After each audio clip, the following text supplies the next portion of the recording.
Ya, baik. Selamat pagi, saya Gabriela Retnalia Divania Ritiau, selaku manajer pemasaran PT Prima Karya Bags.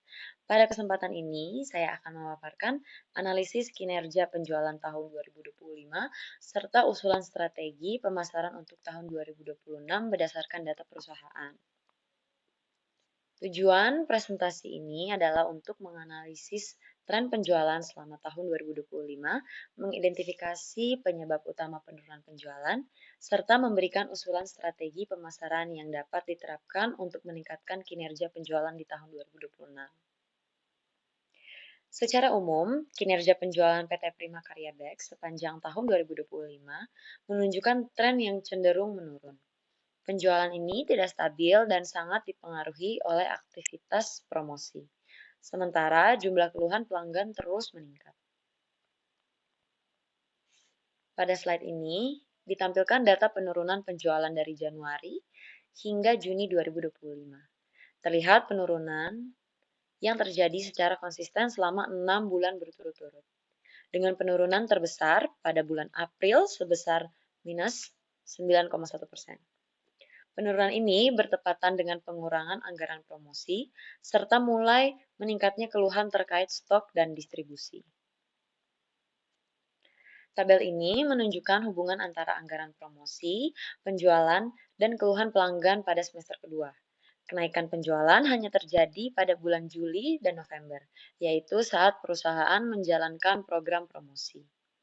Sebaliknya, ketika anggaran promosi menurun, penjualan ikut turun dan keluhan pelanggan meningkat, terutama pada bulan Desember.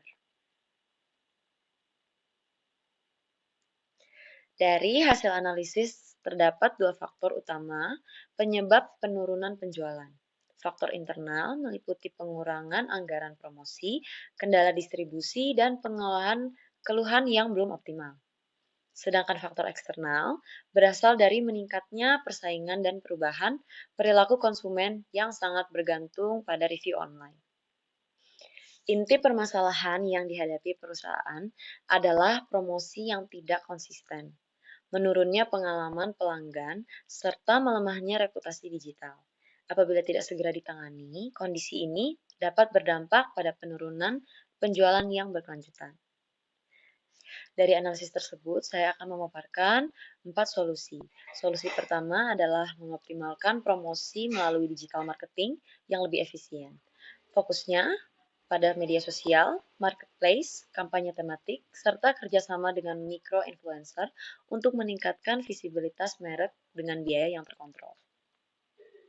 Solusi kedua adalah memperbaiki manajemen keluhan pelanggan dengan membentuk tim respon cepat marketplace, memberikan respon maksimal 1x24 jam, serta kompensasi ringan untuk menjaga kepuasan dan kepercayaan pelanggan.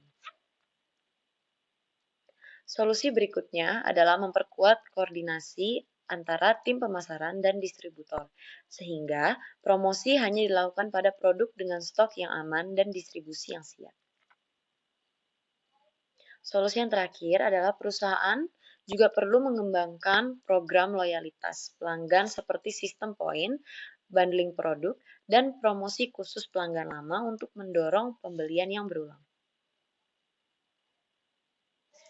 Sebagai rangkuman penurunan penjualan tahun 2025 bukan disebabkan oleh produk, melainkan oleh strategi pemasaran dan pengalaman pelanggan. Data juga menunjukkan bahwa promosi tepat mampu meningkatkan penjualan secara signifikan. Untuk tahun 2026, saya merekomendasikan fokus pada promosi digital yang efisien, peningkatan layanan pelanggan, serta pengelolaan reputasi digital berbasis data. Sebagai penutup, data shows the problem, strategy creates the solution. Keputusan pemasaran harus berbasis data dan dieksekusi dengan strategi yang tepat. Dengan strategi yang tepat dan berorientasi pada pelanggan, PT Prima Karya Bags memiliki peluang besar untuk tumbuh secara berkelanjutan. Sekian dari saya, Gabriela Retnalia Divania Ritiau, selaku manajer pemasaran PT Prima Karya Bags. Terima kasih.